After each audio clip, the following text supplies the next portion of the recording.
राधे राधे। आइए आज हम महाशिवरात्रि पर्व के अनंतर भगवान शंकर जी को भोलेनाथ क्यों कहा जाता है, इसके विषय में एक छोटी सी कथा से आप लोगों को अवगत कराते हैं।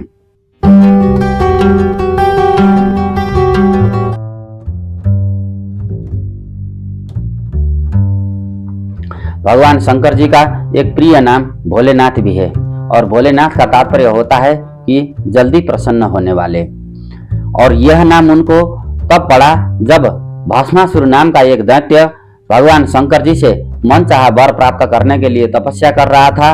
और जैसे ही उसकी तपस्या पूर्ण हुई, भगवान प्रसन्न हुए, उसके सामने प्रकट हुए और उन्होंने वरदान मांगने को कहा।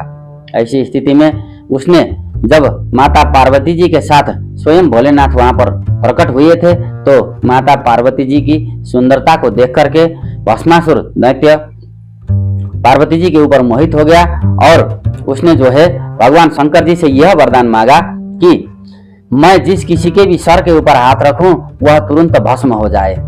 ऐसा वरदान मांगा। अब भगवान शंकर ने भी बिना विचारे उसको यह वरदान दे दिया। फिर क्या था, उसने माता पार्वती को प्राप्त करने के लिए स्वयं भोलेनाथ जी के सर के ऊपर हाथ रखने के लिए दौड़ पड़ा।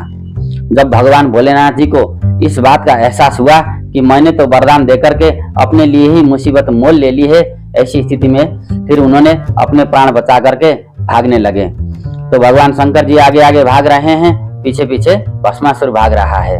और उन्होंने भागते भागते श्री हरि का ध्यान किया और भगवान विष्णु ने मोहिनी रूप धारण करके बीच रास्ते में ही भस्मासुर को रोक करके अपने बुद्धि कौशल के द्वारा उसी का हाथ उसी के सर के ऊपर इस तरह से रखवा करके भस्मासुर को नष्ट किया और भोलेनाथ जी को उसके संकट से उबारा। इसीलिए भगवान बड़े ही भोले हैं और वो किसी को उनके तपस्या के लिए या फिर उनको वरदान देते हुए ये भी नहीं विचार करते हैं कि इसका आगे प्रतिफल क्या होगा। सती जी के हट से जब कुबेर और विश्वकर्मा की सहायता से स्वयं के लिए भगवान शंकर जी ने लंकापुरी का निर्माण किया अपने बसवास के लिए, फिर भी परंतु वास्तव में प्रकांड विद्वान एवं रावण जो भगवान शिव जी का भक्त था रावण, उसको पंडित रूप में नियुक्त करके भगवान जी ने लंकापुरी का वास्तु पूजन करवाया था। परंतु दक्षिणा के स्वरूप में रावण ने भगवान जी से लंकापुरी मांग ली और उन्होंने सहर्ष जो है लंका को रावण के हाथ सौंप कर वहां से फिर पुनः कैलाश की पर्वत की ओर लौट पड़े और कैलाश में ही अपना डेरा जमाया। अपने स्वयं के अंश के साथ जब कैलाश से शिवलिंग रूप में रावण ने भोलेनाथ जी को मांगा, तो उन्होंने शिवलिंग के स्वरूप में अपने आप को रख करके उसके हाथ सौंप दिया। और इस बात का पता जब भगवान श्री हरि को चला, तो उन्होंने गणेश भगवान को एक ग्वाले के रूप में नियुक्त करके रास्ते में ही भगवान जी को छुड़ाने का प्रयत्न किया और इसमें वही सफल भी हुए।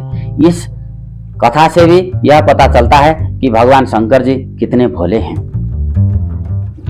जीवन में हमें भी कई बार संकटों का सामना करना पड़ सकता है।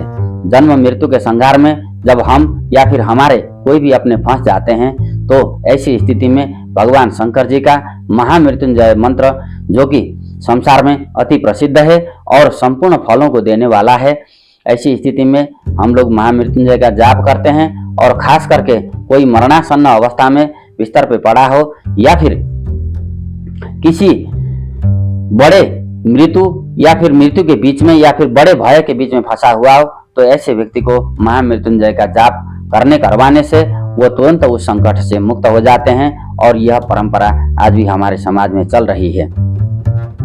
भगवान महामृत्युंजय का जाप करने से संसार में विभिन्न प्रकार के कष्टों से हमें मुक्ति मिलती है। और ये भी कहा गया है कि ज्योतिषीय आधार पर चंद्रमा का संबंध मन से होता है, जो कि तनाव का प्रमुख कारक भी माना गया है। हमारा मस्तिष्क कैसा सोचता है या उसका सीधा प्रभाव हमारे शरीर में भी पड़ता है। तनाव मानसिक, शारीरिक व काल्पनिक किसी भी प्रकार का हो सकता है। चंद्रमा शिव के मस्तिष्क में शोभायमान रहता है। शिव की आराधना से चंद्रमा एवं उससे संबंधित कृपा स्वतः प्राप्त हो जाती है। जिन लोगों का मन एक जगह नहीं लगता है या फिर ज्यादातर तनाव के साथ वो लोग रहते हैं, तो ऐसे लोगों को भी भगवान शिव जी की आराधना करनी चाहिए। और खास करके कालसर्प योग कुंडली में जिसका बना हुआ हो, जिन लोगों की कुंडली में चंद्रमा की स्थिति अच्छी न हो, ऐसे लोगों को भगवान शंकर जी का आराधना करना चाहिए, महामृत्युंजय का जाप करना चाहिए और शिवलिंग में नित्य प्रति जल चढ़ाने से उनका मन स्थिर रह जाता है, तनाव से मुक्ति मिलती है और चंद्रमा से मिलने वाले दुष्प्रभाव भी शांत हो जाते हैं। राधे।